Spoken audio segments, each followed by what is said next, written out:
1989 को वही बस्तर जहां से हमारे दक्षिण बस्तर से चल करके आए हैं, बस्तर से 25-30 किलोमीटर दूर में कोटरी नदी है। उस कोटरी नदी के किनारे में इसी तरह हमारे गांव में हमारा राज की आज जैसे हम लोग भलौर के इस मेला मैदान में बैठे हैं, इसी तरह 10 नवंबर 1989 को लोग बैठ करके एक नारा दिए, मावा नाटे मावा राज, मावा नाटे मावा नाटे, हमारे गांव में हमारा राज। इसकी कल्पना की गई।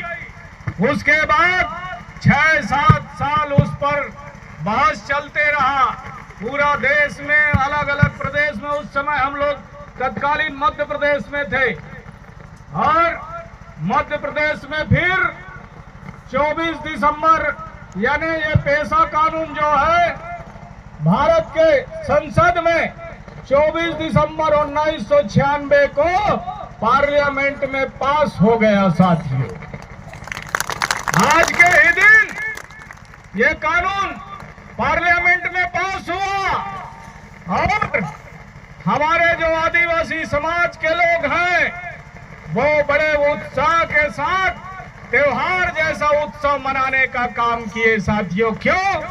क्योंकि लोग पहले पंच नहीं बन पाते थे, सरपंच नहीं बन पाते थे, जनपद नहीं बन पाते थे, जिला पंचायत में नहीं बन पाते थे। तो सबसे बड़ा आरक्षण आप लोगों को जो मिला 5वीं अनुसूची क्षेत्र में, जहां आदिवासी क्षेत्र है 244 के तहत जो क्षेत्र 5वीं अनुसूची घोषित किया गया था, वो पूरा का पूरा बस्तर संभाग और पुराना अगर हम बिलासपुर संभाग कहें वर्तमान का सरगुजा संभाग, ये पूरा का पूरा पेशा कानून यहाँ जब लागू हुआ तो लोग गांव में पंच, सरपंच, जनपद, जिला तमाम में लोग बनने लग गए, ब्लॉक में हमारे जनपद अध्यक्ष बनने लग गए। और आदिवासी जो जिला है छत्तीसगढ़ में जब यह कानून पास हो गया तो फिर 1997 में भाई 24 दिसंबर को हुआ। उसके बाद 4 दिन के बाद क्या हो गया, 5 दिन के बाद 6 दिन के बाद 97 लग गया जी, 1997।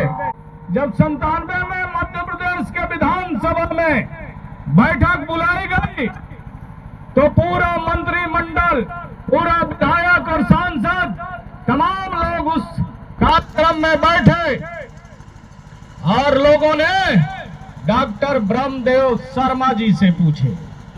इस कानून को लिखने वाला कौन था जी? डॉक्टर ब्रह्मदेव शर्मा। कभी वो बस्तर का कलेक्टर हुआ करते थे और मध्य प्रदेश के जमाने में आदिम जाति विभाग के सेक्रेटरी हुआ करते थे। वो बड़े बड़े पदों में रहे। भारत सरकार में भी इंदिरा गांधी के जमाने में वो 1956 में कलेक्टर बन गए थे, गणित में पीएचडी थे।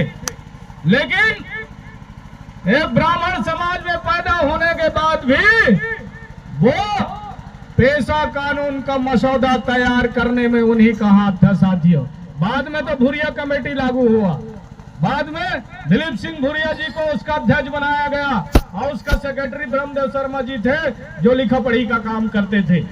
और जब मसौदा तैयार हुआ, कानून बना और कानून के तहत हम सब लोगों को गांव में, अपने गांव में राजपाट करने का मौका मिला। साथियों, आप बताइए, आज यहाँ फॉरेस्ट वाले कहते हैं कि पूरा जंगल हमारा है, बोलते हैं कि नहीं बोलते हैं? बोलते हैं। तो एक बार 97 के आसपास, 96 के आसपास ब्रह्मदेव जी से मिली। ब्रह्मदेव जी के साथ मैं दौरा किया।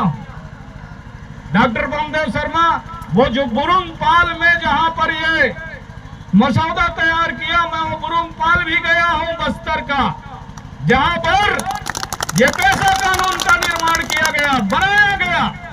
तो साथियों, ब्रह्मदेव शर्मा जी बता रहे थे कि हमारे बस्तर क्षेत्र के आदिवासी जो बच्चियां थी वो फॉरेस्ट वाले से पूछ रहे थे, वन विभाग वाले, कि भाई आप कहते हैं ये जंगल हमारा है, तो जंगल से कुछ हमारे बेटियां पत्ता लेकर के आए, अलग अलग पेड़ों का पत्ता तोड़ करके लाए, और फॉरेस्ट डिपार्टमेंट के डीएफओ से पूछे भाई ये पत्ता कौन सा है, आप बता पाओगे? तो बोले मेरे को मालूम नहीं है। तो कैसे भाई, जब मालूम नहीं है देख रहा हूं, ये जंगल तुम्हारा कैसे है? ये जंगल तुम्हारा कैसे है?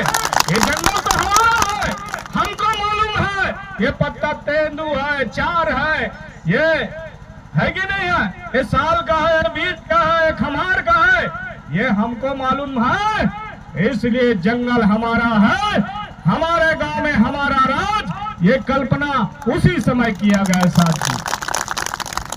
लेकिन अब तो सरकार कहता है कि जंगल हमारा है। अब जंगल में तो रहने वाले आदिवासी है कि नहीं है भाई? अब जंगल में अब अगवा पालने का काम कर रहे हैं, इधर गुरु घासीदास अभ्यारण्य है कि नहीं है? ये भी कहते हैं ये जंगल हमारा है, लेकिन इनको रास्ता नहीं मालूम है गुरु घासीदास में जंगल में कहां से हमको कैसे पगडंडी जाना है, मालूम है क्या? नहीं मालूम है, लेकिन गांव के लोगों को मालूम है, क्योंकि वो उनका गांव है और वो उनका जंगल है साथियों। यही तो सरकार फेल खा जा रहा है साथियों, यही बात तो आपको जानना है। तो जंगल हमारा, जंगल में बहने वाला नदी नाला हमारा, और जंगल से निकलने वाला खनिज संपदा भी हमारा साथियों। जो रेत का खदान है वो भी ग्राम सभा का है। लेकिन यहाँ मनेन्द्रगढ़ का कलेक्टर तानाशाही करने का काम कर रहा है। हमारा ये पेशा कानून दिवस पर कानून को दबाने का काम कर रहा है। बताइए पंचायत अधिनियम में क्या लिखा है? अगर ग्राम सभा बुलाना है तो कितने दिन पहले आपको नोटिफिकेशन जारी करना पड़ता है? बताइए, कम से कम 3 दिन तो लगेगा साथियों, वैसे 1 हफ्ता का है।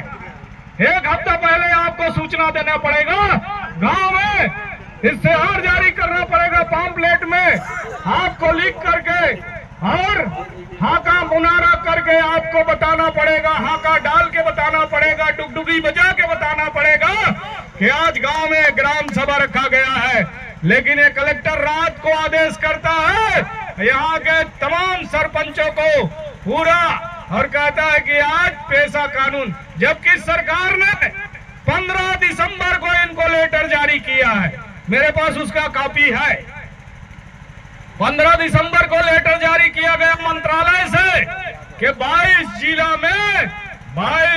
में पेशा कानून दिवस मनाया जाए, प्रचार प्रसार किया जाए, जुलूस निकाला जाए, पॉम्पलेट छपवाया जाए, दीवार लेखन किया जाए और गांव के लोगों को उनका हक और अधिकार बताया जाए। ये कलेक्टर की जिम्मेदारी थी साथियों, लेकिन कलेक्टर ने नहीं किया। हमने गोंडवाना गणतंत्र पार्टी ने ये कार्यक्रम को हमने ऑर्गेनाइज करने का काम किया है साथियों। चूंकि दादा हीरा सिंह मरकाम जी कहते थे, चल कलेक्टर गांव चल और गांव में चल के काम कर, तुम्हारे हमारा बात है पंखा के नीचे होने वाले नहीं है साथियों। ऐसे कलेक्टर का क्या काम करना चाहिए बताइए? हम तो सरकार से शिकायत करेंगे। ये तमाम लोग गवाही हैं, रिकॉर्डिंग भी सरकार तक जाना चाहिए, मीडिया के माध्यम से, सोशल मीडिया के माध्यम से, LIV CID के लोगों से मेरा निवेदन है कि ऐसे कलेक्टर को MCB में रहने का अधिकार नहीं है साथियों।